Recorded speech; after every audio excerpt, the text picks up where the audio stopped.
Bent over row, an important upper body, upper back strength development exercise.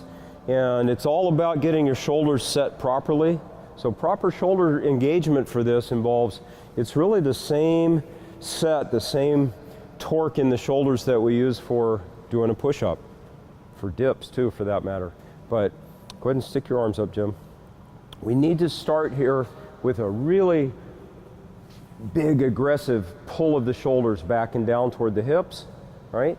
And notice what happened. Jim pulled so hard that he actually distorted his ribs up, right? So we'll use the cue big chest a lot.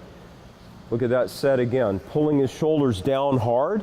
In this case, down makes sense, down toward the hips, but pulling his shoulders down hard puts so much pressure in the rib cage by turning muscle on that you actually see the sternum come up. Big chest, right? One more time, please. Notice also when he sets his shoulders, there's the entire shoulder arm structure rotates. His hands turned out a little bit. If a bar was in his hands, he would feel like he's bending a bar. That's what we want. You want to feel like you're bending the bar. So the other cue we'll use here a lot is bend the bar. And you are literally trying to bend that thing. Go ahead and pick that up, please. Starting the bent over row, then we'll start from the top of the motion. And the goal is to push the hips back so that your trunk is nearly horizontal, as horizontal as you can get. This is not primarily a hamstring exercise, unlike like a straight leg deadlift. We don't really care about hamstrings right now. So bend your knees if you need to, doesn't matter. What does matter is keeping your entire spine engaged, neutral, and really aggressively engaged. So again, with the big chest cue, watch Jim let go his shoulders a little bit and set. In this case, he's not pulling his shoulders down exactly, but it's toward the hips, right? So we'll still use this cue, big chest. And right now he's bending the bar hard, right? So when you start to lower into the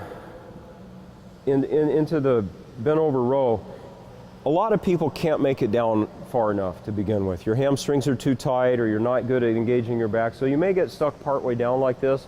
That's fine. If you have to start there, start there.